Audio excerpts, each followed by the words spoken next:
وہ تو فتاوی رضویہ جن کے پاس ہوگا وہ سب وہ پہلی جلد الف جو ہے وہ اسی میں ہے. پہلی جلد کے چونکہ دو حصے ہیں نا، ایک الف ہے اور ایک با ہے.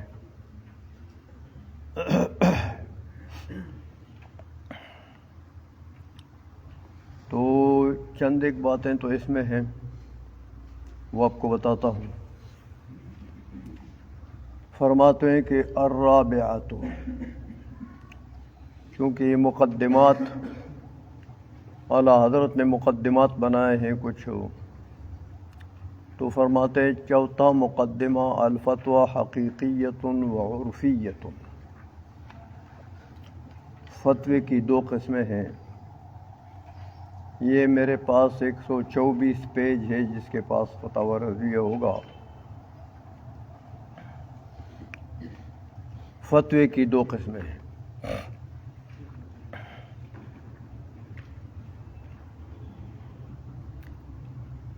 جلاء الافہام اس کتاب میں ہے، یہ اجل الاعلام.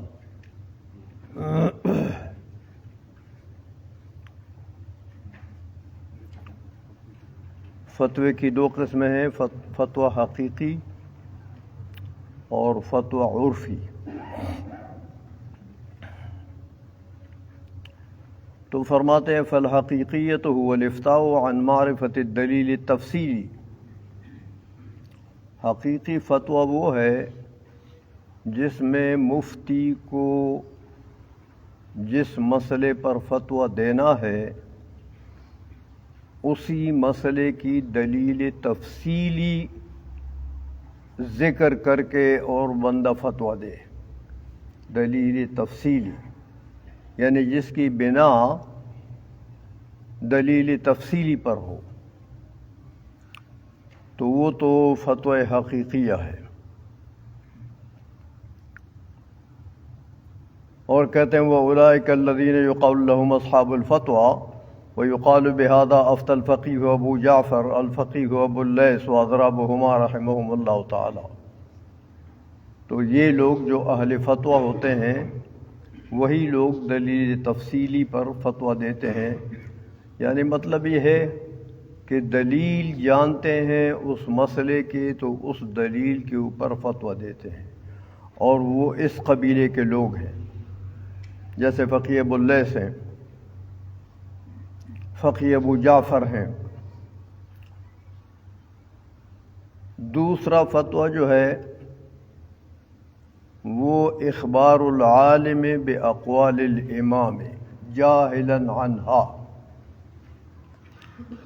کہ ایک عالم سے جو مسئلہ پوچھا گیا اس مسئلے کے متعلق امام کا جو قول ہے اس کو نقل کرتا ہے. خود دلائل سے جاہل ہے، اس مسئلے کے دلائل کا اس کو پتہ نہیں ہے، لیکن امام کا قول ہے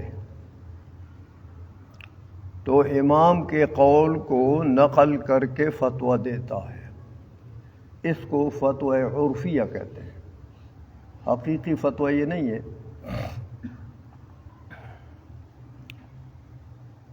لیکن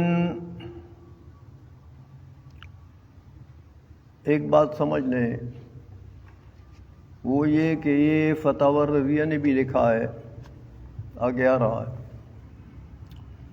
کہ امام سے اقوال یعنی مسائل مروی ہیں، دلائل نہیں ہیں.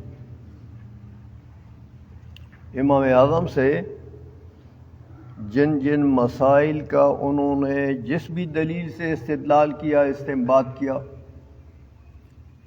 تو دلیل امام اعظم سے مروی نہیں ہے.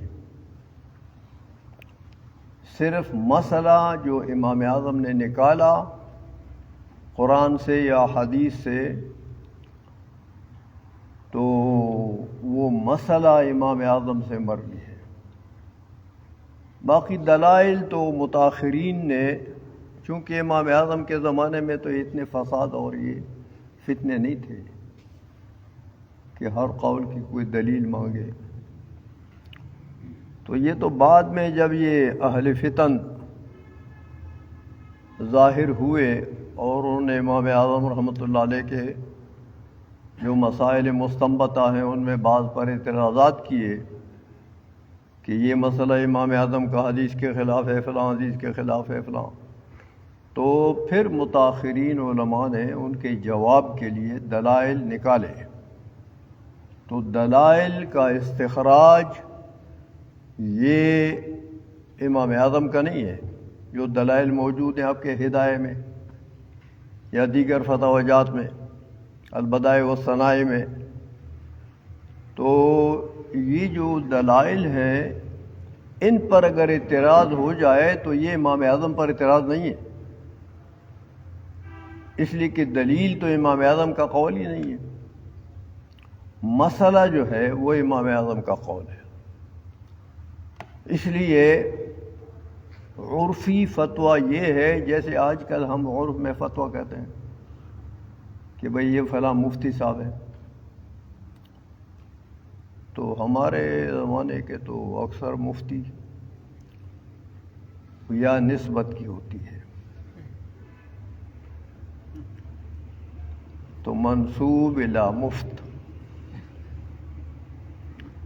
یعنی مفت میں مفتی بنا ہوا ہے، کچھ پڑھا ہوا نہیں ہے، مشقت نہیں برداشت کی ہے، تو لیکن اللہ پناہ دے، آپ نے پڑھا ہے، پہلے میں نے بتایا آپ کو کہ غیر اہل اگر جرأت کرتا ہے اور اپنے آپ کو مفتی بناتا ہے تو وہ شقی ہے،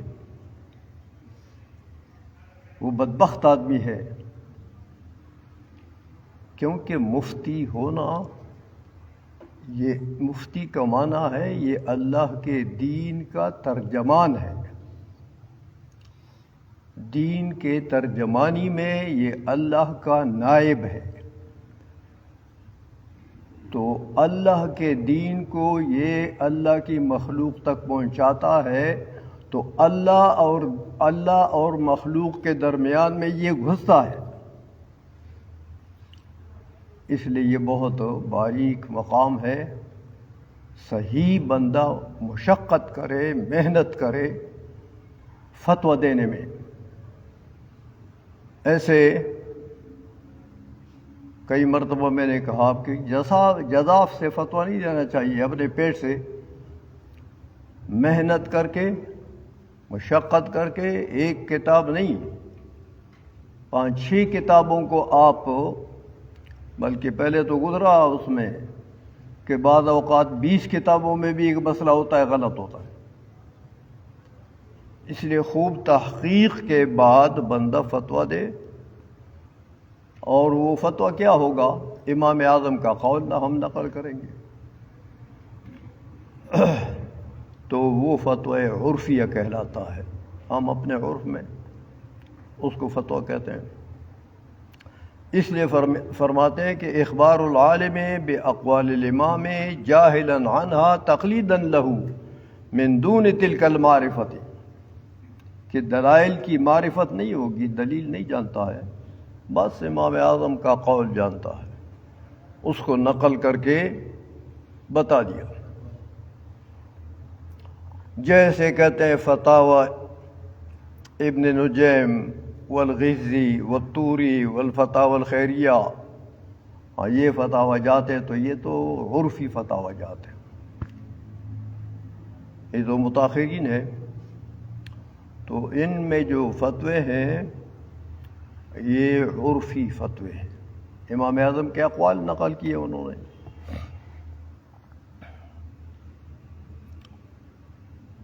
یہ کہتے یہ ہوتا ہے بھائی تنزلاً زماناً و رتبتاً، جیسے فتاوی رضویہ ہے، فتاوی رضویہ بھی عرفی فتویٰ ہے، تو کہتے ہیں اصل میں زمانے کے تنزلات ہوتے ہیں،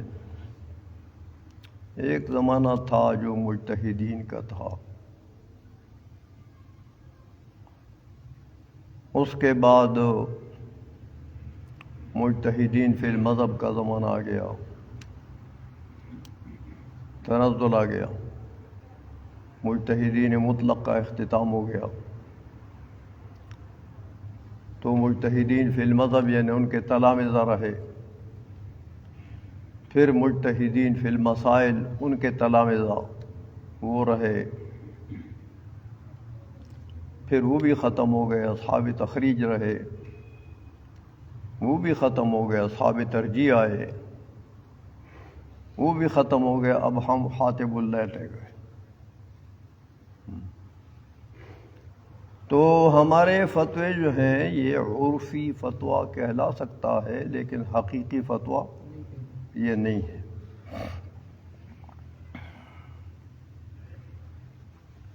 ایک دوسری بات آپ کو بتاتے ہیں اعلیٰ حضرت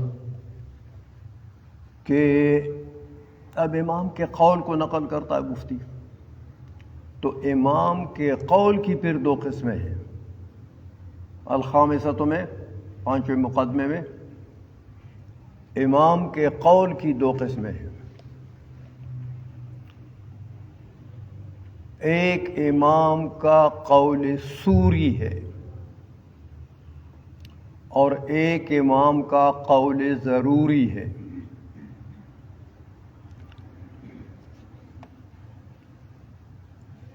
قول سوری تو فرماتے ہیں جو امام اعظم سے منقول ہو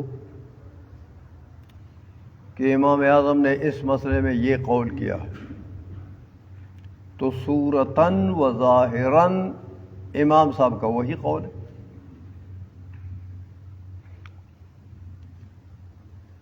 لیکن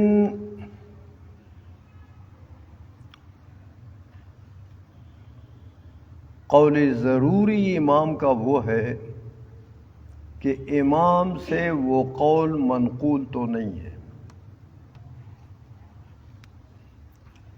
صراحتاً ظاہراً تو امام اعظم سے وہ قول منقول نہیں ہے،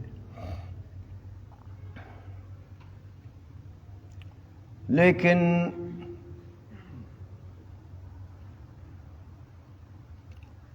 امام اعظم کے مسئلے کے زمانے کے بعد فرض کرو ایک حادثہ موجود ہو گیا، ایک واقعہ موجود ہو گیا،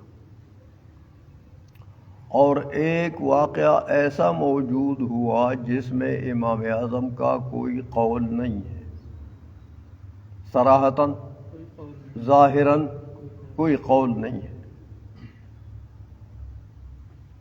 صریح قول اس حادثہ میں، اس خصومت میں، اس معاملے میں، اس مسئلے میں صریح قول امام اعظم کا نہیں ہے، لیکن ایک حکم عام موجود ہے، یعنی جزیہ تو نہیں ہے امام اعظم سے منقول، کوئی جزئی قول، خصوصی قول، بالشخص قول تو امام اعظم سے مروی نہیں ہے اس مسئلے میں، لیکن ایک عمومی قول موجود ہے۔ ایسا عمومی قول کہ یہ جو مسئلہ جزیہ درپیش ہے یہ اس کا فرد ہے، اس کلی کے، اس عموم کے افراد تو بہت ہوتے ہیں، لیکن یہ جو مسئلہ مفتی کو اس وقت درپیش ہے یہ جزیہ اس کا فرد ہے۔ ایسا ایک عمومی حکم موجود ہے۔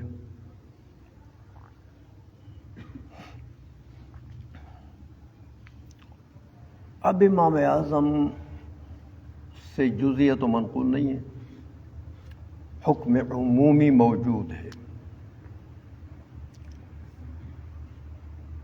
تو امام اعظم رحمۃ اللہ علیہ کے سامنے اگر یہ جزیہ پیش ہوتا جو ان کے زمانے کے بعد متحقق ہوا، یہ جزیہ اگر امام اعظم کے سامنے پیش ہوتا تو اسی عموم سے استدلال کرتے امام اعظم اور حکم جاری کرتے۔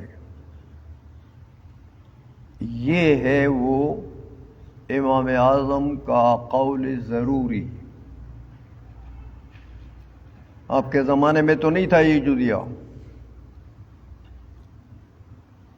اور امام اعظم سے صریح جزیے کے متعلق قول بھی مروی نہیں ہے، لیکن ایک حکم عام موجود ہے، ایک کلی موجود ہے. یہ جزیہ جو پیش ہے یہ اس کلی کا ایک فرد ہے، ایک جزی ہے اس کلی کا. اب اگر امام اعظم کے زمانے میں یہ جزیہ ہوتا تو پھر امام اعظم یہی حکم لگاتے جو اس کلی کے جزیات کا حکم ہے. یہ بھی امام اعظم کا قول ہے، لیکن یہ ہے قول ضروری، قول سوری نہیں ہے، قول ضروری ہے.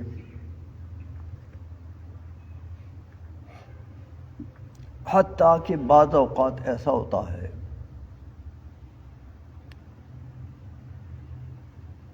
کہ قول ضروری اور قول سوری میں تعارض آ جاتا ہے. قول سوری ایک اور ہے، قول ضروری جو کلی سے نکلتا ہے اور اس زمانے کے مطابق ہے، ان میں کبھی تعارض آ جاتا ہے تو پھر ائمہ قول ضروری کو ترجیح دیتے ہیں، اس لیے کہ یہ اس زمانے کے مطابق ہے. اور وہ قول سوری جو ہے وہ تو منقول نہیں ہے. صراحتاً اگر قول ہوتا تو پھر بات ہوتی، لیکن بعض طرق میں اس قول سوری کے بعض طرق میں اس قول ضروری کے ساتھ تعارض آ جاتا ہے. اس لیے پھر یہ جو قول ضروری ہوتا ہے یہ اس زمانے کے مطابق ہوتا ہے، لہذا اس کو ترجیح ہے. اسی لیے فرمایا کہ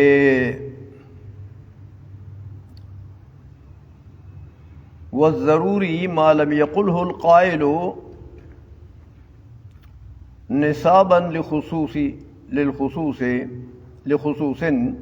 لَكِنَّهُ قَائِلٌ بِهِ فِي ضِمْنِ الْعُمُومِ الْحَاكِمِ، کہ ایک عمومی قول موجود ہے، ایک کلی موجود ہے، تو اس کلی کے ضمن میں گویا کہ یہ امام اعظم جو ہے یہ قائل ہے اس جزیہ کا ضرورتاً بأن لو تکلم فی هذا الخصوص لتکلم کذا، کہ اگر امام اعظم تکلم کرتے اس جزیہ میں، اس خصوصی مسئلے میں جو آج آپ کو درپیش ہے، صراحتاً تو قول نہیں ہے امام اعظم کا، لیکن اگر امام اعظم کے زمانے میں یہ بات پیش آتی تو امام اعظم اسی کلی سے کا جزی بناتے اس جزیہ مسئلے کو اور یہی قول کرتے. یہ لتکلم کذا وربما یخالف الحکم الضروری الحکم السوری، کبھی حکم سوری اور حکم ضروری میں مخالفت بھی آ جاتی ہے بعض صورتوں میں. حتیٰ ان الاخذ بالسوری يعد مخالفة للقائل والعدول عنہ، حتیٰ کہ سوری قول کو اگر کوئی لیتا ہے تو وہ یہ سمجھتا ہے کہ بھائی یہ تو میں نے امام اعظم کے قول سوری ضروری قول کو اگر کوئی لیتا ہے تو وہ یہ سمجھتا ہے کہ بھائی میں تو امام اعظم کے قول سوری کی مخالفت کی ہے، کیونکہ دونوں قولین میں کبھی مخالفت نظر آتی ہے.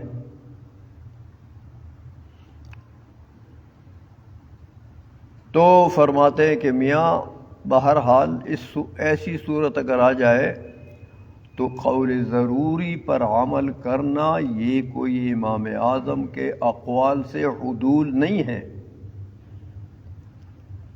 جو اس زمانے کے مطابق حکم عام سے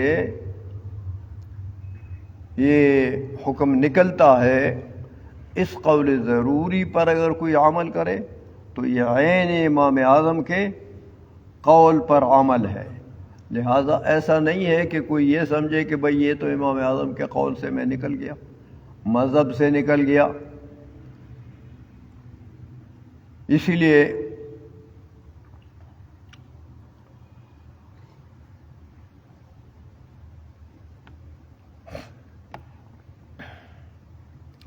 مثال دیتے ہیں، ویسے ایک نظیر دیتے ہیں، کأن کان زید صالحا، فرض کرو زید ایک صالح نیک آدمی ہے، فأمر عمرو خدامہ بإکرامہ، عمر نے اپنے غلاموں کو، خداموں کو حکم دیا کہ بھئی زید کی عزت کرو، زید صالح آدمی ہے، نیک آدمی ہے، لہذا اس کی عزت کرو. تو اب یہ تو نص ہے جہری. جہری نص کیا ہے کہ زید کی عزت کرو، اپنے خدام سے کہا کہ زید کی عزت کرو. تو جہرن تو یہ قول ہے کہ عزت کرو. اچھا، وَكَرَّرَ ذَلِكَ عَلَيْهِمْ مِرَارًا، اور بہت مرتبہ اس قول کا تکرار کیا، تاکید کی. لیکن وَقَدْ كَانَ قَالَ لَهُمْ إِيَّاكُمْ أَن تُكْرِمُوا فَاسِقًا أَبَدًا، پہلے وہ اپنے غلاموں کو کہہ چکا تھا کہ یاد رکھو کسی فاسق کی تکریم نہیں کرنی ہے، کسی فاسق کی تکریم نہیں کرنی ہے. تو صورت یہ بنی کہ فبعد زمان فسق زید علانیۃ، اب تو اس وقت تو زید صالح تھا نا، تو ایک زمانے کے بعد زید فاسق بنا، کوئی اس کے اعمال فسق ہوئے، فاسق بنا. تو اب قول ظاہر تو غلاموں کو یہ تھا کہ بھئی یہ زید صالح ہے، نیک آدمی ہے، لہذا اس کی عزت کرو. لیکن اس سے قبل تمام غلاموں کو اس نے کہا تھا کہ فاسق کی نہیں کرنی عزت، فاسق آدمی کی عزت نہیں کرنی ہے. اب تو فإن أكرمه بعده خدامه عملا بنصه المقرر كانوا عاصين، اب اگر یہ اس کے غلام حالت فسق میں، اس کے غلام زید کا اکرام کریں، تو اب یہ خدام، یہ غلام لوگ جو ہیں یہ تو عاصی بنے نا اس قول سابق کے. صورت کو سمجھے ہو کہ صلاح کے وقت میں تو اس کا حکم تھا غلاموں کو کہ اس کی عزت کرو، بار بار کہا ضرور کرو. لیکن پہلے ایک قاعدہ بتا چکے تھے کہ قاعدہ کلیہ یہ کہ فاسق کی نہیں کرنی ہے. اب خصوصی حکم زید کا تو یہ تھا کہ اکرام کرو، لیکن عمومی حکم کیا ہے کہ فاسق کی نہ کرو. اب زید فاسق ہو گیا تو وہی زید جو جزئی حکم تھا اس کے لیے اکرام کا، وہی جزئی حکم اب بدل گیا اب وہ کلی کے تحت آ گیا، کلی کا ایک جزئی بن گیا، وہ پہلے تو نہیں تھا۔ تو اس کلی سے جو حکم مستفاد ہوگا اسی پر عمل کرنا ہوگا، اگرچہ زید کے متعلق صریحی حکم تو عدم اکرام کا نہیں ہے، صریحی حکم تو اکرام کا ہے، لیکن اب اگر اکرام کرے گا تو فسق کے بعد عاصی بن جائیں گے، اس لیے کہ یہ ایک قول ہے ضروری جو کلیہ سے مستفاد ہو گیا۔ تو قول ضروری اور قول سوری کے درمیان میں مخالفت تو آ گئی بظاہر، لیکن اب زید کے لیے خصوصی طور پر یہاں فسق کی حالت میں تو اکرام یا عدم اکرام کی بات صراحتاً تو کچھ نہیں ہے کہ اس کا اکرام کرو کہ نہ کرو، لیکن ایک عام قول موجود ہے۔ اعلیٰ حضرت یہ مثال سمجھانے کے لیے کہ ایک عام کلیہ موجود ہے ان غلاموں کے پاس کہ تم نے فاسق کا احترام نہیں کرنا۔ اب زید فاسق ہو گیا تو زید کے لیے تو خصوصی حکم صراحتاً نہیں ہے، سمجھائیے کہ زید فاسق ہو گیا تو فسق کی حالت میں اس کا اکرام کرنا ہے کہ نہیں کرنا ہے، اس کی توہین کرنی ہے کہ اکرام، کوئی حکم ہے؟ کچھ نہیں، لیکن ایک عمومی قانون موجود ہے ان کے پاس، غلاموں کے پاس، کیا کہ فاسق کا احترام نہیں کرنا ہے۔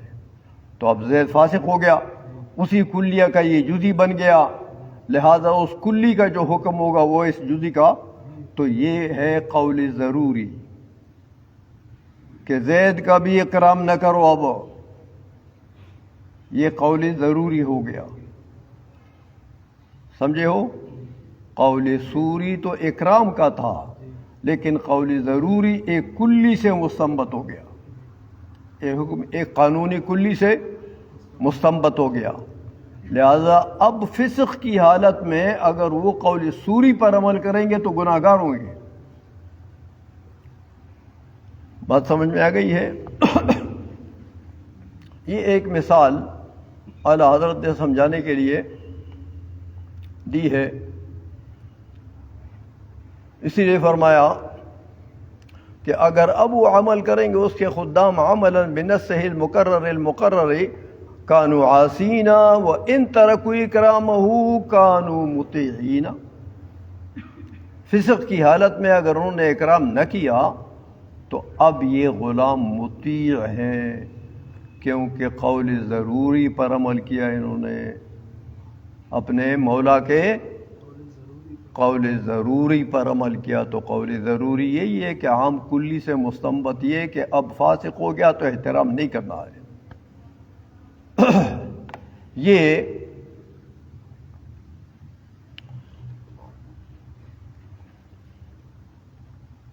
اب یہ بات تو یہ تو سمجھانے کے لیے ایک مثال دی ہے۔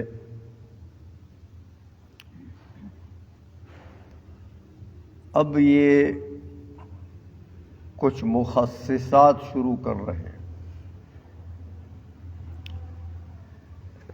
اصل میں ہوتا یہ ہے کہ ہمارے فقہ حنفی میں بالخصوص بہت لچک ہے،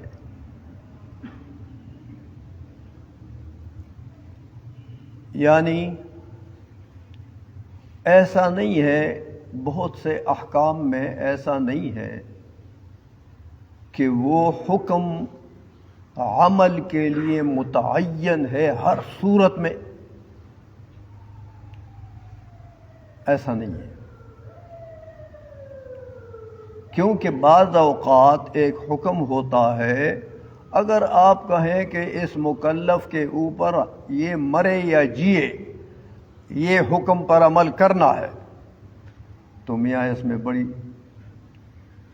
بڑی تکلیف دہ صورتحال بن جاتی ہے، تو اس بیچارے کی تکلیف کا بھی تو خیال رکھنا ہے۔ تو شریعت نے ہماری فقہ میں ہر بندے کے حالات کا خیال رکھا ہے، جیسے ابھی میں بتاؤں گا آپ کو کہ جیسے ایک بندہ ہے، مریض ہے، نماز میں قیام فرض ہے لیکن مریض ہے، قیام پر اس کو قدرت نہیں ہے، تو دیکھو شریعت نے لچک رکھی ہے، نہ کرو قیام، قدرت نہیں ہے، تم عاجز ہو اس سے، ہاں تو چلو بیٹھ کے پڑھو، قیام نہ کرو۔ یہ ویسے سمجھانے کے لیے میں نے ایک بات کی ہے کہ بہت سے مسائل فقہیہ میں کچھ فرائض ہیں، کچھ واجبات ہیں، اب ان کو ادا کرنا تو واجب ہے یا فرض ہے، نہیں ادا کریں گے تو گناہ گار ہوں گے۔ لیکن بعض اوقات ان فرائض و واجبات میں فقہ حنفی میں لچک ہے، بعض اوقات حالات مکلف کو مد نظر رکھا گیا ہے۔ فقہ حنفی کی ترتیب اس طریقے سے نہیں ہے کہ بس شرع کا حکم آپ کے اوپر نافذ کرنا ہے، نہیں، ہر مکلف کے اوپر بس شرع کا حکم نافذ کرنا ہے، ایسا نہیں ہے،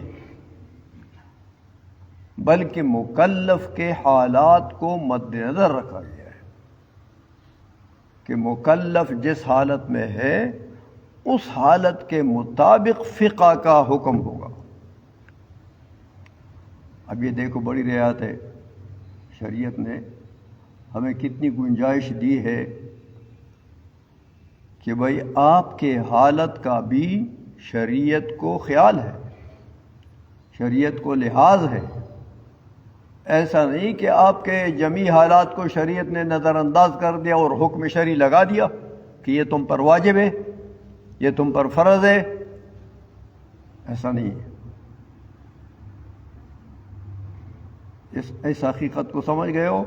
فقہ حنفی میں بالخصوص، دوسرے فقہا میں بھی ہیں، دوسرے مذاہب میں بھی ہیں، لیکن ہماری فقہ میں بہت زیادہ ہے، تو احکام شرعیہ میں بہت زیادہ لچک ہے، مکلف کے احوال کا اس میں لحاظ ہے، اور یک طرفہ ٹریفک نہیں ہے، بلکہ مکلف کے احوال کے اوپر حکم شرعی مبنی ہے۔ تیری طاقت میں ہے کوئی حکم تو ٹھیک ہے، عمل کر لو، تیری طاقت میں نہیں ہے تو جس طریقے سے تیری طاقت میں اسی طرح کر لو۔ اب دیکھو کتنا اختیار دیا مکلف کو،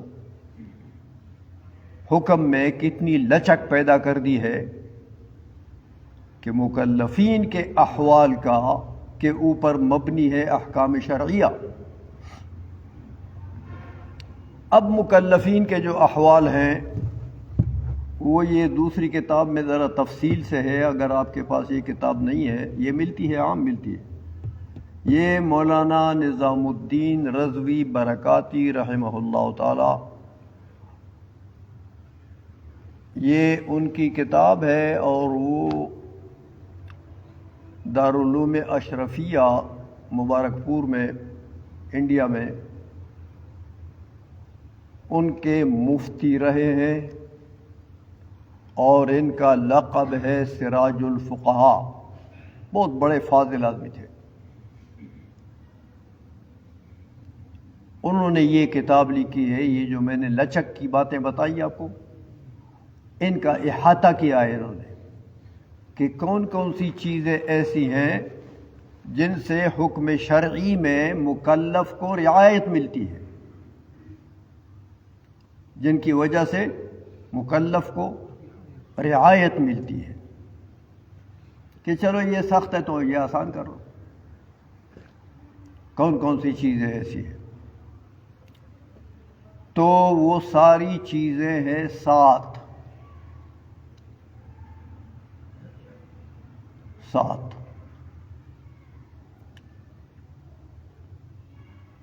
لیکن ان کی تفصیل بتائی انہوں نے، یہ پوری کتاب لکھی ہے اس کے اوپر۔ لیکن دیکھیں یہ 7 جو اصول ہیں شریعت کے فقہ اسلامی کے لیے، جو مسائل فقہیہ میں عملیہ میں لچک پیدا کرتے ہیں،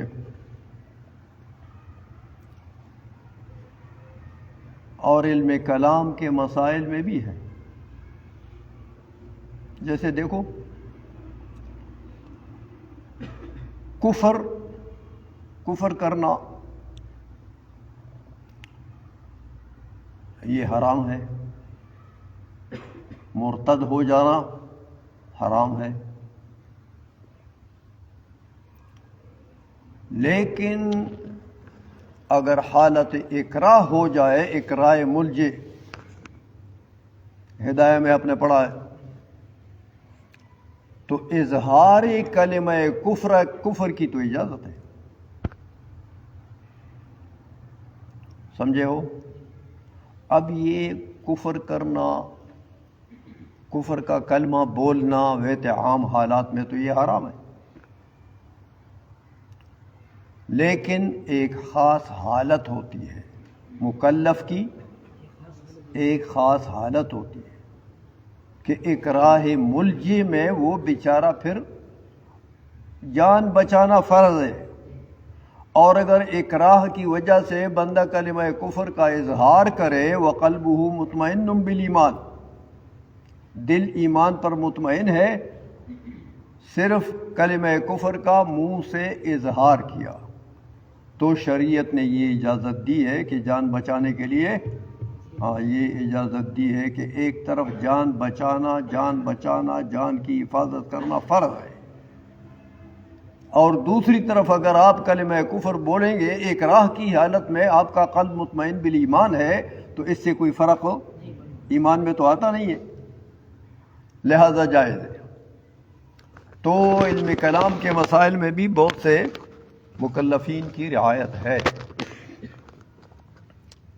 اسی طرح فقہی احکام میں بھی مکلفین کی رعایت ہے۔ تو ہمارا دین، ہماری شریعت ایسی نہیں ہے کہ منجمد ہے بس، کہ بس یہ کرنا ہے، یہ تمہارے اوپر فرض ہے اور یہ واجب ہے اور ہر حال میں فرض اور واجب ہے، ایسا نہیں۔ مکلفین کے لحاظ سے احکام فقہیہ مرتب ہیں، مکلف کس حال میں ہے اس کے حال کو مد نظر رکھو۔ اب تخفیف جو ہوتی ہے مکلف کے اوپر جن احوال کی وجہ سے، وہ میں آپ کو آج بتاتا ہوں، اور یہ کتاب اپنے لیے اگر آپ خریدیں گے تو بہت بڑا فائدہ ہوگا آپ کو، بہترین کتاب ہے ان مسائل کے اوپر، اور نہیں تو یہ کتاب مجھ سے لے لو، اپنے لیے اس کا فوٹو کاپی نکالو، یہ بھی کر سکتے ہو، تو لیکن ایسی کتاب مل جائے آپ کو مکتبے میں تو یہ بہت اچھا ہوگا۔ تو یہ لکھتے ہیں کہ ایک ہوتی ہے ضرورت،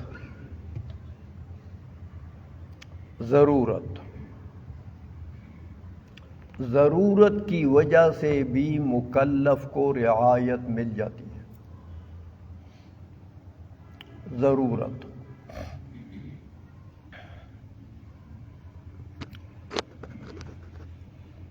اب ضرورت جو ہے، دیکھیں 5 چیزوں کی حفاظت مکلف کے اوپر لازم ہے، فرض ہے، 5 چیزوں کی رعایت۔ کیسی شریعت ہے ہماری یار، کتنی لچک لی ہے شریعت نے، کہ ایک مکلف کا دین ہے، دین کسی صورت میں ضائع نہ ہو، دین۔ ایک مکلف کی عقل ہے، عقل بھی کسی صورت میں ضائع نہ ہو۔ ایک مکلف کا بدن ہے، بدن بھی کسی صورت میں ضائع، کوئی اندام ضائع نہ ہو۔ اور ایک مکلف کا نسب ہے، نسب کی حفاظت بھی ضروری ہے، نسب کسی صورت میں ضائع نہ ہو۔ اور مکلف کا مال ہے۔ یہ 5 چیزیں ہیں: دین، جان یعنی بدن جان، اور عقل، اور نسب، اور مال۔ یہ 5 چیزیں ہیں، ان کی حفاظت مکلف کے اوپر فرض ہے، ضروری ہے۔ دین کی حفاظت بھی یہ اول ترین چیز ہے، دین کے مقابلے میں یہ باقی کچھ نہیں ہے۔ اس لیے اولاً اپنے دین کی حفاظت ضروری ہے۔ دیکھو حضور نبی کریم صلی اللہ علیہ وسلم نے مکہ مکرمہ چھوڑ کر مدینہ منورہ کیوں آئے؟ صحابہ کیوں آئے؟ جہادیں کیوں کی؟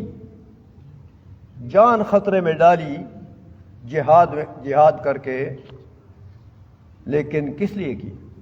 دین پر اپنے آپ کو قربان کرنے کے لیے، دین کی حفاظت کے لیے۔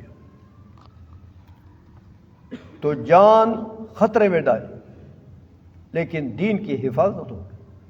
بے شک ہماری جان چلی جائے لیکن دین نہ جائے۔ تو یہ 5 چیزیں ہیں، دین ہے، جان ہے، عقل ہے، نسب ہے، مال ہے۔ حتیٰ کہ حضور نے فرمایا کہ من قتل دون مالہ وعرضہ فہو شہید، او کما قال صلی اللہ علیہ وسلم، جو بندہ قتل ہو گیا اپنے دین کی حفاظت کرتے ہوئے، اپنے عزت کی حفاظت کرتے ہوئے،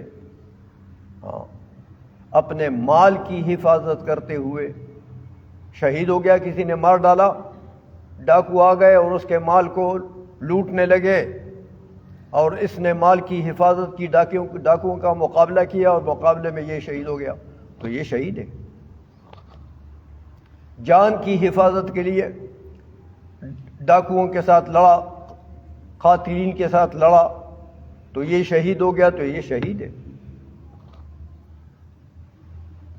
یہ چیزیں ہیں جن کی حفاظت مکلفین کے اوپر فرض ہے۔ 5 چیزیں ہیں یہ۔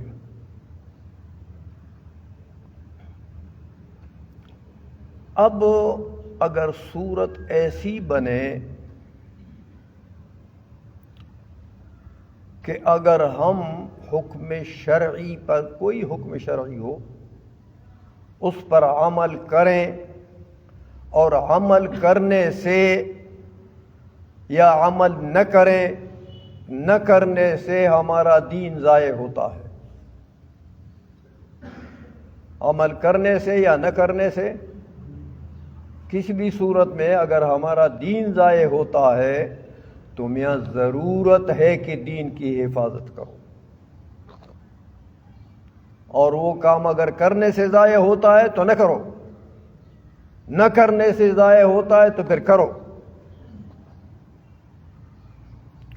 لہذا دین کی حفاظت بہت ضروری ہے۔ اسی طرح اگر صورت یہ بنے کہ کسی کام کے کرنے یا نہ کرنے سے جان ضائع ہوتی ہے، جان کی حفاظت بھی فرض ہے، تو اگر کرنے سے جان ضائع ہوتی ہے تو نہ کرو، نہ کرنے سے ضائع ہوتی ہے تو کرو۔ جس صورت میں دین کی حفاظت ہو، جان کی حفاظت ہو، وہی صورت اختیار کرو۔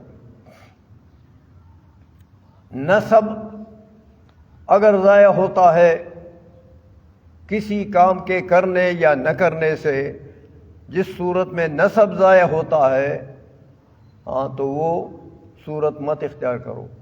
اگر کسی کام کے کرنے سے ضائع ہوتا ہے تو نہ کرو، نہ کرنے سے ضائع ہوتا ہے تو کرو۔ اسی طرح مال ہے، مال کی حفاظت بھی بندے کے ذمہ واجب ہے، فرض ہے۔ اگر کسی صورت میں مال ضائع ہوتا ہے کرنے سے یا نہ کرنے سے تو وہ مال کی حفاظت ضروری ہے۔ یہ 5 پنجگانہ چیزیں ہیں جن کی حفاظت مکلف کے اوپر فرض ہے۔ اب اگر اس کے خلاف کوئی آ جائے، جیسے میں نے آپ کو بتایا کسی کام کے کرنے سے اگر دین ضائع ہوتا ہے تو اس کا نہ کرنا فرض ہو گیا۔ دین کی حفاظت اب نہ کرنے میں ہے، لہذا نہ کرو۔ اور اگر کرنے سے ضائع ہوتا ہے تو پھر کرو نہیں، نہ کرنے سے ضائع ہوتا ہے تو کرو۔ مطلب یہ ہے کہ جس صورت میں دین، عقل، نسب، مال اور جان کی حفاظت ہو، وہی صورت مکلف کے اوپر ضروری ہے۔ لیکن ان 5 چیزوں میں سے ہر ایک کی حفاظت فرض ہے۔ تو اس کو کہتے ہیں ضرورت، کہ جس صورت میں دین ضائع ہوتا ہے، جس کام کے کرنے یا نہ کرنے سے دین ضائع ہوتا ہے، یا عقل ضائع ہوتی ہے، یا جان ضائع ہوتی ہے، یا نسب ضائع ہوتا ہے، یا وہ کہ مال ضائع ہوتا ہے، تو ان کی حفاظت فرض ہے۔ لہذا جس صورت میں ان کی حفاظت ہو وہی کرنا مکلف کے اوپر ضروری ہے، فرض ہے۔ یہ ہے ضرورت۔ سمجھے ہو کہ کسی عمل فقہی پر اگر جان ضائع ہوتی ہے، فقہی مسئلہ پر عمل کرتے ہیں تو جان ضائع ہوتی ہے، تو بس یہ ضرورت ہے، اس کو چھوڑنے کے لیے مت کرو۔ سمجھے ہو بات؟ ان 5 چیزوں کی حفاظت ضروری ہے، لہذا اگر ان میں سے کسی کے ضائع ہونے کا خطرہ کسی صورت میں ہو تو وہ نہ کرے۔ ضرورت آ گئی ہے کہ اس حکم شرعی کو چھوڑو جس میں ضیاع ہے دین کا، یا جس میں ضیاع ہے جان، مال، نسب، عقل کا، ان کو چھوڑو۔ اب دیکھو ذرا فکر کرے کہ ہمارے فقہ حنفی میں کتنی لچک ہے کہ ان 5 چیزوں کی حفاظت فوقیت رکھتی ہے حکم شرعی پر عمل کرنے سے۔ ان 5 چیزوں کی حفاظت، حالانکہ ان 5 چیزوں کا تعلق ہم مکلف سے ہے۔ دین مکلف کا ہے، عقل مکلف کی ہے، نسب مکلف کا ہے، مال مکلف کا ہے، جان مکلف کا ہے۔ لیکن مکلف کے احوال کا شریعت نے کتنی اہمیت دی کہ بھائی اگر کسی حکم شرعی سے اگر ان 5 میں سے کسی ایک کو خطرہ ہے تو بس وہ نہ کرو، کہ ان کی حفاظت واجب ہے۔ اتنی بات کو سمجھ گئے ہو؟ تو یہ ہے ضرورت پائی گئی۔ اب یہ فرماتے ہیں کہ ضرورت کے تحقق کی 6 صورتیں بنتی ہیں۔ دیکھو، ایک ہے مخمصہ، بندہ بھوک سے بے مجال ہو گیا، کوئی شے نہیں مل رہی ہے کھانے کے لیے، کوئی شے نہیں مل رہی ہے، تو اب اگر خنزیر کا گوشت ملتا ہے اور وہ نہیں کھاتا ہے تو جان ضائع ہوتی ہے، جان بس مرتا ہے، کوئی اور شے تو ہے نہیں. تو خنزیر کا گوشت تو حرام ہے نا. عام حالات میں خنزیر کا گوشت کیا ہے؟ حرام. لیکن اب اس حالت میں مکلف کے اس حالت میں اس کے لیے حرام نہیں ہے. لیکن ایک قانون آپ نے پڑھا ہے، وہ الاشباہ والنظائر میں، کہ جو چیز بوجہ ضرورت جائز ہوتی ہے وہ بقدر ضرورت جائز ہوتی ہے، بقدر ضرورت. مخمصہ کی حالت میں خنزیر کا گوشت مل گیا تو آپ کے لیے وہ حرام نہیں رہا، مگر بقدر ضرورت حرام نہیں رہا، پیٹ بھرنا نہیں ہے.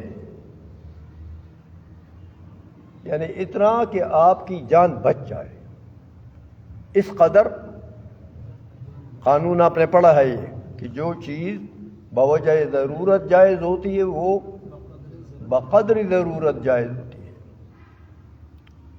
لہذا مخمصہ کی حالت میں دیکھو جان بچانا فرض ہے. تو جان بچانے کے لیے وہ حرمت جو خنزیر کے گوشت میں تھی وہ رفع ہو گئی. سمجھائیے، آپ کے لیے وہ مکلف کی حالت کا لحاظ ہے کہ نہیں ہے؟ آسانی پیدا کر دی شریعت نے، یہ ہے وہ لچک. اسی لیے دوسری چیز ہے اکراہ ملجی، کہ بندے کو کسی نے مجبور کیا بایمانہ کہ بھائی یہ حرام کام آپ نے کرنا ہے، نہیں کرو گے تو تیری جان کو خطرہ ہے، گولی مارتا ہوں یا تیرے ہاتھ کاٹتا ہوں یا تیرا پیر کاٹتا ہوں، کوئی اندام کاٹتا ہوں. اس کو کہتے ہیں اکراہ ملجی. لیکن علماء لکھتے ہیں کہ اکراہ ملجی کا تحقق قدیم زمانے میں تو صرف بادشاہ کی طرف سے اکراہ ملجی کا اعتبار تھا، کیونکہ بادشاہ اس پر عمل کرنے پر قادر تھا. جو وارننگ دیتا تو بادشاہ قادر تھا، عام لوگ اس پر قادر نہیں تھے کہ تجھے قتل کروں گا یا تیرے ہاتھ کاٹوں گا. عام لوگ کی یہ قدرت نہیں تھی. سلطان بادشاہ کو یہ قدرت تھی. تو اکراہ ملجی اس وقت صرف سلطان کی طرف سے اکراہ ملجی تھا، اکراہ ملجی کا تحقق ہوتا تھا. عام آدمی اگر وارننگ دے تو انہوں نے کہا چلو یار تیری ایسی کی تیسی کر لو تم، تو عام آدمی تو کر نہیں سکتا ہے، اس لیے وہ اکراہ ملجی نہیں ہے. لیکن آج فرماتے ہیں ہمارے علماء کہ آج ظلم کا زمانہ آ گیا. ظالم ہو گئے لوگ، عام لوگ بھی ظالم ہو گئے، اور بادشاہ تو خود ظالم ہے. ظلم کا زمانہ آ گیا. تو آج کل وہ جو زورور ہے بھینس اسی کی ہے نا. تو جو زورور ہے بھائی ہر زورور قتل کر سکتا ہے، بلکہ بادشاہ اتنے قتل نہیں کرتے جتنے یہ عوام لوگ کرتے. بادشاہ تو پیچھے رہ گیا، الٹا معاملہ ہو گیا. بادشاہ تو میاں وہ قتل کے مستحقین کو بھی نہیں قتل کرتے. جو قادیانی ہو گئے لوگ، مرتد ہو گئے، وہ تو واجب القتل ہے فی الحال. صرف اسلام ان کے اوپر ایک مرتبہ پیش کرو، اسلام کی دعوت دے دو، اگر قبول نہیں کیا تو فی الحال قتل کرو. حکم تو یہ ہے مرتد کا. لیکن کتنے مرتدین آپ کے جیلوں میں پڑے ہوئے ہیں، قتل کرتے ہیں اس کو. ادھر ابا ناراض ہوتا ہے، اگر ان قادیانیوں کو قتل کریں گے نا جو مرتدین ہیں، ابا ناراض ہو جائے گا. تو ابا تو خدا کے قائم مقام ہے نا ہمارا، اس لیے اس کو ناراض نہیں کر سکتے. خدا ناراض ہو جائے تو ہو جائے، لیکن ابا ناراض نہ ہو جائے. بری عقل و دانش ببایت گریست. کیا ہو گیا یار ہم لوگوں کو، مسلمانوں کو کیا ہو گیا؟ خدا کو ناراض کریں تو خیر ہے، لیکن بندہ ناراض نہ ہو جائے، امریکہ ناراض نہ ہو جائے. کیا ہو گیا؟ بہرحال یہ اکراہ ہے. اکراہ ملجے میں چونکہ جان ضائع ہوتی ہے یا کوئی اندام ضائع ہوتا ہے، اگر اس حکم پر عمل کریں گے تو اندام ضائع ہو جائے گا.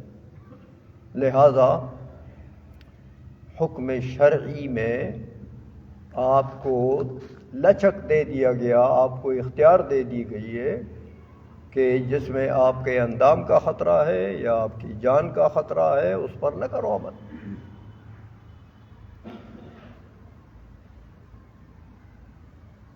تیسری چیز ہے ضرر شدید، یعنی جس کام کرنے میں ضرر شدید ہے آپ کو، شریعت نے اس کو بھی رفع کر دیا کہ مکلف کو کسی حکم شرعی میں ضرر شدید نہ پہنچے. دیکھو قرآن کریم نے فرمایا نا کہ اللہ جل مجدہ آپ کو دین میں حرج نہیں پہنچاتا. تو حرج فی الدین ضرر شدید یہ مرفوع ہے، قرآن کی نص سے یہ مرفوع ہے. تو جس چیز میں مکلف کو ضرر شدید ہے تو وہ بھی لچک کا سبب ہے. اسی طرح مرض شدید،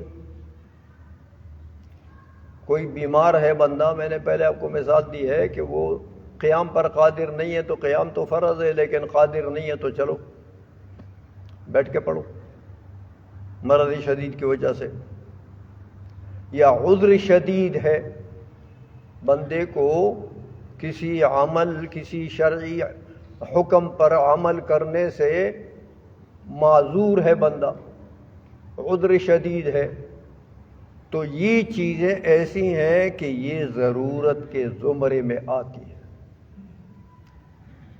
کہ یہاں ضرورت ہے، لہذا حکم شرعی کو چھوڑ دو، اس کے آسان صورت پر عمل کر دو جو تمہارے استطاعت کے اندر ہے، اس صورت پر عمل کرو. جیسے کھڑے ہو کر نہیں پڑھ سکتے تو بیٹھ کر پڑھو، بیٹھ کر پڑھنا تو تمہارے استطاعت کے اندر ہے نا، بیٹھ کر پڑھو. تو یہ چیزیں جو ہے یہ ضرورت کے تحت آتی ہیں.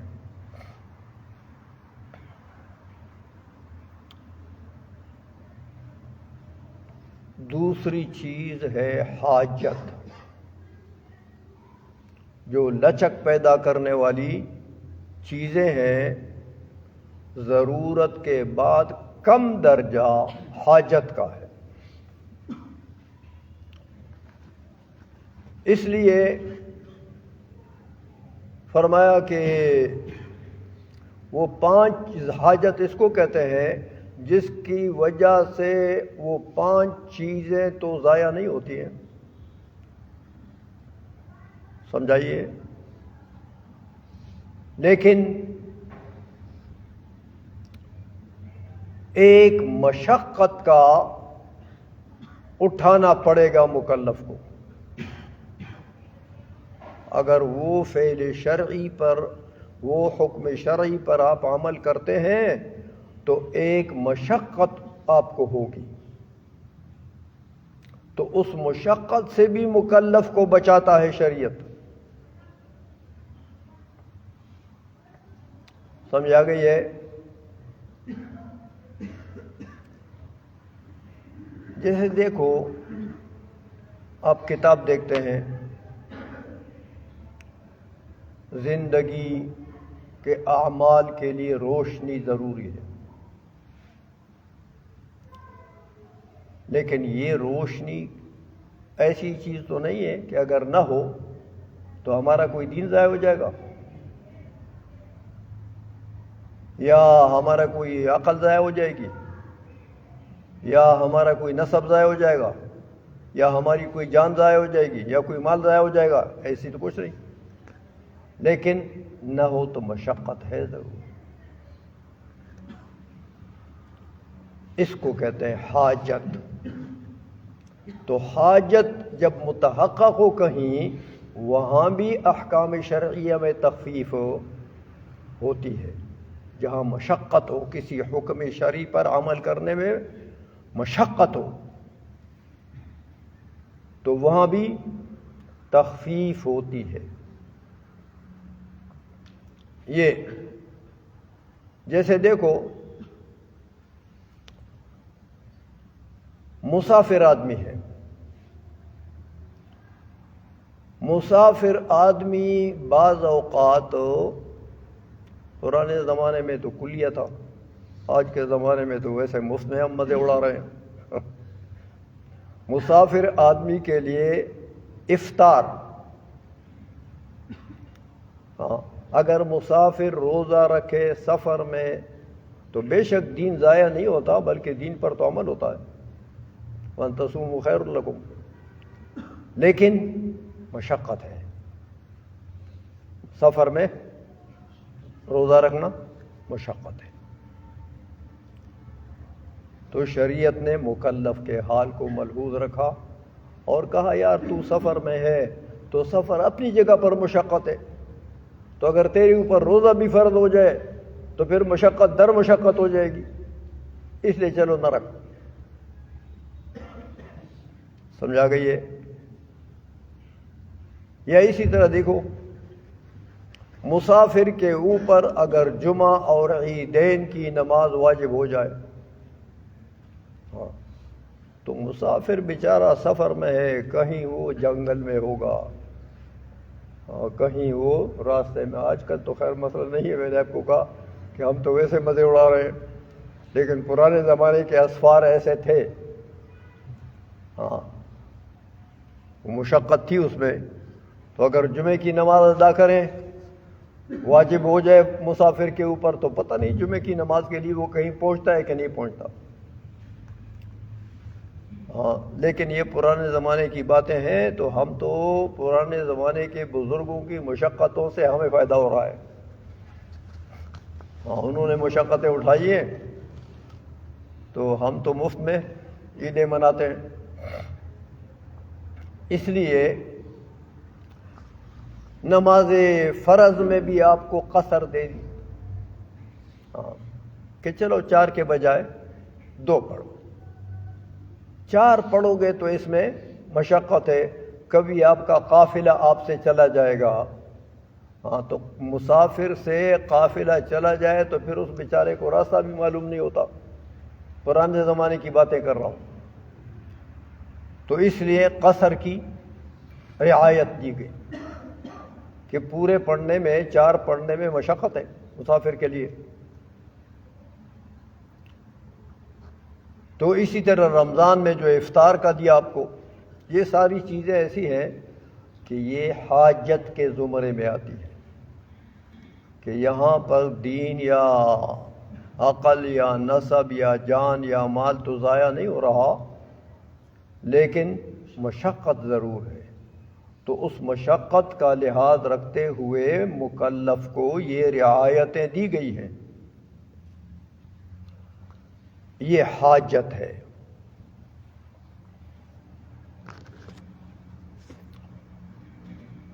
عموم بلوا بھی، عموم بلوا یہ بھی ایک سبب رعایت ہے۔ جیسے آپ نے کتابوں میں پڑھا، اپنے فقہ کی کتابوں میں، کہ بھائی اگر آپ کا کپڑا پاک ہے اور بمثل رؤوس الابر پیشاب کی چھینٹیں آپ کے کپڑے کو لگ گئی ہیں تو چلو خیر میرے، کپڑا پلید نہیں ہوتا. اتنی باریک باریک دھاریں اگر پہنچی ہیں کپڑے کو، صاف پاک کپڑے کو، تو یہ عموم بلوہ ہے کہ اتنی نجاست سے بچنا تو میاں بڑا مشکل ہے. اسی لیے عموم بلوہ یعنی یہ ایک عمومی بلیہ ہے، ایک عمومی مصیبت ہے. اس عمومی مصیبت سے تو بچنا بڑا مشکل ہے. تو اس لیے عموم بلوہ کی وجہ سے بھی شریعت نے مراعات دی ہے، رعایتوں دی ہے. تو اسی طرح عرف ہے، تعامل ہے. عرف 3 قسموں کا عرف تو بلا کسی تأمل کے مقبول ہے. عذر ہے، کسی حکم شرعی کے راستے میں اگر عرف حائل آ جائے تو 3 قسم کا عرف جو ہے وہ تو معتبر ہے. ایک عرف جو حضور کے زمانے سے چلا آ رہا ہو اور ہمارے زمانے تک مروج ہو، وہ معتبر عرف ہے. دوسرا عرف تمام اہل زمانہ یعنی تمام دنیا میں جو مسلمان موجود ہیں، ان تمام دنیا میں سب مسلمانوں کا اس پر اتفاق ہو، یہ بھی معتبر عرف ہے. تیسرا یہ کہ تمام دنیا میں جتنے مسلمان موجود ہیں ان کی اکثریت کا اس پر اتفاق ہو. یہ 3 قسم عرف جو ہیں یہ تو معتبر ہے. چوتھے قسم کا جو عرف ہے وہ یہ ہے کہ کسی خاص ملک یا کسی خاص صوبے یا کسی خاص ضلع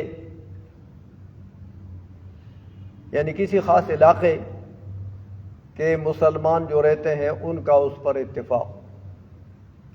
یہ چوتھا عرف ہے. پانچواں ایک نادر آتا ہے کہ کبھی لوگ ایک چیز پر اتفاق کرتے ہیں تو کبھی نہیں کرتے. اس نادر کے عدم معتبر ہونے پر اتفاق ہے کہ وہ نادر تو معتبر نہیں ہے. تو یہ 3 قسم کے عرف جو حضور کے زمانے سے چلا آ رہا ہو یا پوری دنیا کے مسلمانوں کا اس پر اتفاق ہو اس عرف پر، یا پوری دنیا کے اکثریت کا اس پر اتفاق ہو، یہ 3 قسم کے عرف تو گویا کہ حجت مطلقہ ہے. ان کو حجت مطلقہ کہتے ہیں. لہذا ان پر تو ان کا حکم تو یہی ہے کہ یہ معتبر ہے، شرعاً اس کا اعتبار ہے. باقی جو عرف ہیں تعامل کو بھی لوگ عرف کہتے ہیں، یعنی لوگوں کا عمل. جیسے میں نے آپ کو پہلے وہ 3 قسموں میں بتا دیا کہ ایک تو قولی اتفاق ہے نا کسی حکم پر، اور ایک عملی اتفاق ہے. کوئی حکم شرعی ایسا ہے کہ اس پر عمل کرنے میں سب کا اتفاق ہے، یا شرعی حکم نہیں ہے، رواجی حکم ہے، لیکن اس رواجی حکم پر عمل کرنے میں پوری دنیا کے حضور کے زمانے سے چلا آ رہا ہے، اس پر تعامل لوگوں کا عمل ہے، عملی چیز ہے وہ. یا پوری دنیا کے مسلمانوں کا گویا کہ عمل ہے وہ، یا اکثریت کا عمل ہے وہ، تو یہ تو تعامل اور عرف تقریباً شے ایک ہے، لیکن صرف قولی اور عملی کا فرق ہے بیچ میں۔ تو تعامل اور عرف یہ ایک چیز کہلاتے ہیں۔ دوسرا مصلحت اور ازالہ فساد، یہ اپنے اشباح والنظائر میں پڑھیں کہ کسی حکم شرعی پر عمل کرنے میں مصلحت نہیں ہے، مصلحت اس حکم شرعی کو چھوڑنے میں ہے۔ جیسے دیکھو، جھوٹ بولنا تو گناہ ہے نا، کبیرہ ہے، لیکن بزرگوں نے کیا کہا کہ دروغ مصلحت آمیز، بہ است اسراست فتنہ انگیز۔ جھوٹ وہ جھوٹ جس میں مصلحت ہو، وہ بہت بہتر ہے اس سچ سے جس سچ میں فتنہ بنتا ہے۔ تو اب دروغ تو بھائی جھوٹ تو حرام ہے، لیکن اگر جھوٹ میں مصلحت ہے، دیکھو شریعت نے کیا لحاظ رکھا، اگر جھوٹ بولنے میں مصلحت ہے۔ مثلا دیکھو، میں مثال یوں دوں گا آپ کو سمجھانے کے لیے کہ دو بندوں میں دشمنی ہے، تیسرا بندہ ان دشمنیوں کو دوستی میں تبدیل کرنا چاہتا ہے کہ یار ان کی مصالحت ہو جائے اور یہ دشمنی ختم ہو جائے۔ تو وہ تیسرا بندہ ایک دشمن کے پاس جاتا ہے اور وہ کہتا ہے یار اس کے ساتھ صلح کرو، وہ تو بڑا اچھا آدمی ہے۔ انہوں نے کہا نہیں بڑا خبیث آدمی ہے، وہ تو مجھے قتل کرتا ہے۔ تو یہ کہتا ہے نہ بھائی، آپ کو گمان غلط ہے، وہ بڑا نیک آدمی ہے، میں اس کے پاس گیا، اس نے ایسی تعریف کی آپ کی جناب کہ وہ تو بڑا اچھا آدمی ہے۔ اب اس ثالث نے تو جھوٹ بولا، لیکن جھوٹ میں مصلحت ہے۔ دوسرے کے پاس گیا، وہ دوسرے دشمن کے پاس، اس کو کہا یار وہ فلاں کے ساتھ صلح کر لو، بس دشمنی ختم کر دو۔ انہوں نے کہا وہ بڑا خبیث آدمی ہے، وہ تو مجھے قتل کرتا ہے۔ انہوں نے کہا نہیں یار دیکھو نا، میں اس کے پاس گیا، ہاں اس نے آپ کی اتنی تعریف کی جناب کہ بڑے پل باندھے اس نے آپ کی تعریف کے۔ اچھا میری تعریف کی؟ تو وہ مائل ہو گیا صلح کے لیے، یہ بھی مائل ہو گیا صلح کے لیے۔ تو یہ کس کی برکت سے؟ دروغ کی برکت سے۔ تو کبھی کبھی حکم شرعی کو مصلحت نہ ہو اگر اس میں، تو بھی نظر انداز کرنا پڑتا ہے۔ ہاں، ازالہ فساد اور یہ مصلحت یہ تقریباً قریب چیزیں، کیونکہ دشمنی تو فساد ہے نا، تو اس نے اس کا ازالہ کر دیا۔ یہ چیزیں ایسی ہیں، ازالہ فساد بھی رعایت کا سبب ہے، مصلحت بھی رعایت کا سبب ہے۔ ان چیزوں سے گویا کہ وہ ہو جاتا ہے، شریعت کے احکام میں لچک پیدا ہو جاتا ہے کہ چلو بھئی دروغ تو حرام ہے، لیکن جب آپ مصلحت ہے اس میں تو آپ کے لیے حلال ہے، جائز کہ دروغ مصلحت آمیز، بہ از راست فتنہ انگیز۔ جس جھوٹ میں فتنہ ہو، اس جھوٹ سے جس راست میں، جس سچ میں فتنہ ہو، اس سچ بولنے سے تو جھوٹ اچھا ہے جس میں مصلحت ہو۔ تو یہ چیزیں ایسی ہیں کہ یہ 7 چیزیں ہیں جو شریعت کے احکام میں لچک پیدا کرتے ہیں۔ اب آپ نے اندازہ لگایا ہوگا کہ ہماری فقہ شریعت ہے نا، ہمارے لیے فقہ شریعت ہے. ہمارے دین میں علم کلام کے مسائل میں بھی وہی لچک ہے، فقہی فروعی مسائل میں بھی یہ لچک ہے. تو ہمارے پورے دین میں اللہ جل مجدہ نے اور شارع علیہ الصلوۃ والسلام نے مکلف کے حالات کو ملحوظ رکھا ہے. مکلف کے حالات کو، کہ مکلف کو اگر کسی حکم شرعی میں مشقت بھی ہے تو نہ کرے، وہ جس میں مشقت نہیں وہ کر لے. ہاں، اور دین اور ایمان، دین اور عقل اور جان اور نسب اور مال اگر ضائع ہوتا ہے کسی چیز میں تو وہ تو بالکل نہ کرے، ان کی حفاظت تو فرض ہے. حتیٰ کہ مشقت کو بھی رفع کر دیا شریعت نے. یہ ہے ہمارے دین میں لچک. ہمارا دین دین منجمد نہیں ہے، ہاں، کہ بس یہ حکم ہے شرع کا اور بہر صورت آپ نے اس کو ادا کرنا ہے، ایسا نہیں ہے. مکلفین کا اس میں لحاظ ہے. شریعت نے، شارع علیہ الصلوۃ والسلام نے بھی اور اللہ جل مجدہ نے بھی.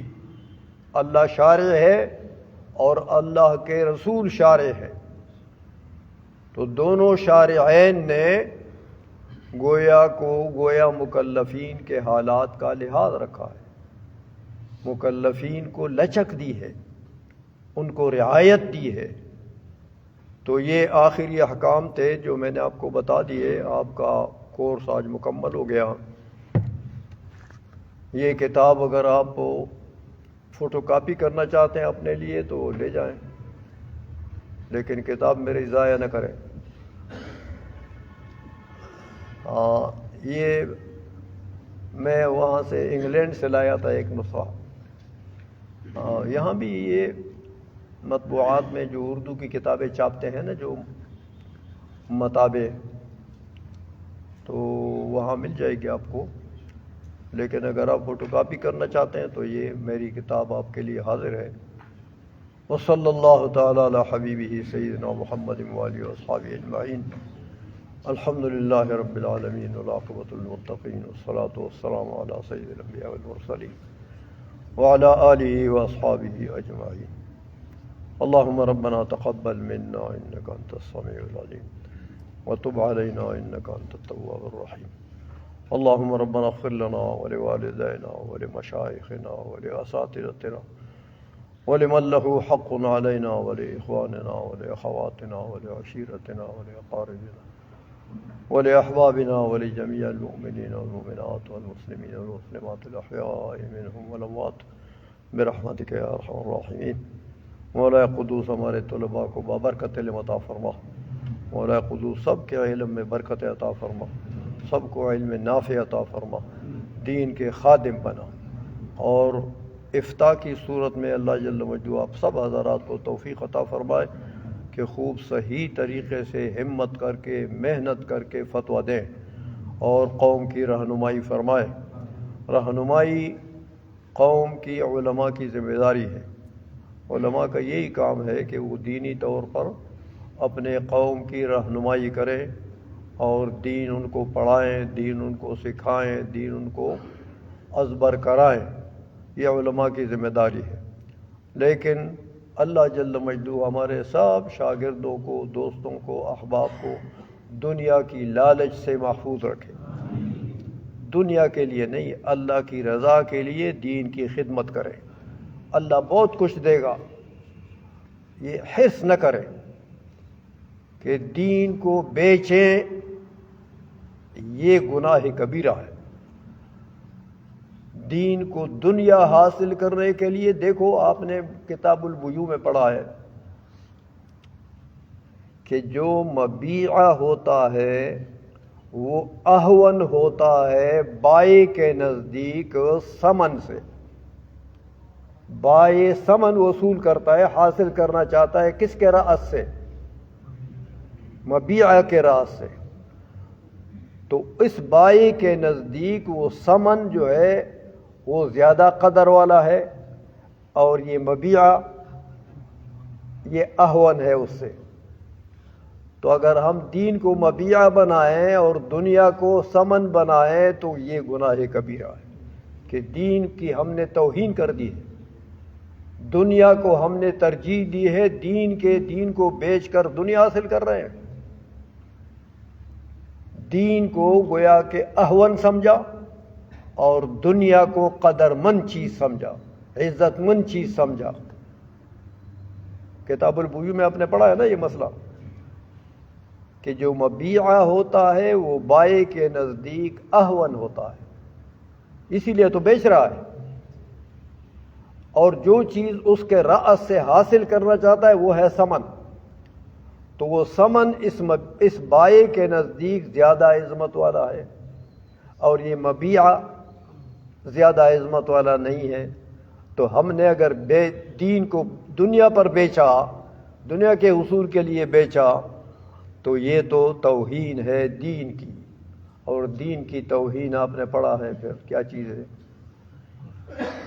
اس لیے دین کو محفوظ رکھیں، دین کو دین سمجھ کر محفوظ رکھیں، اور جو خدمت بھی آپ دین کی کرتے ہیں اس میں نیت کریں کہ یہ اللہ کی رضا کے لیے. تو اللہ جل مجدہ، دیکھو آپ بندے ہیں، ہم بندے ہیں. ہم بندے اگر اللہ کے دین پر اتنی غیرت کرتے ہیں اور اس دین کی عزت رکھتے ہیں اور اس دین کی حفاظت کرتے ہیں، تو صاحب نبراس نے لکھا کہ جو لوگ دین کی حفاظت کرتے ہیں اللہ جل مجدہ دنیا میں ان کو بڑی عزت سے رکھتا ہے، بڑی عزت سے رکھتا ہے. صاحب نبراس کوئی معمولی آدمی نہیں ہے، بہت بڑے اللہ جل مجدہ کے ولی ہیں. اور ان کی کتاب کو دیکھیں آپ نبراس کو تو پتہ لگتا ہے کہ کس پائے کا آدمی ہے. اس لیے انہوں نے یہ لکھا کہ جو لوگ دین کی خدمت کرتے ہیں، دین کی عزت کرتے ہیں، دین کی حفاظت کرتے ہیں، دنیا میں بھی اللہ جل مجدہ ان کو بڑی عزت سے رکھتا ہے. اور علماء کو دیکھیں نا، جو علماء دین کی خدمت کرتے ہیں اللہ کی رضا کے لیے، ان کے پاس کسی چیز کی کمی ہے؟ ساری دنیا ان کے تابع ہے.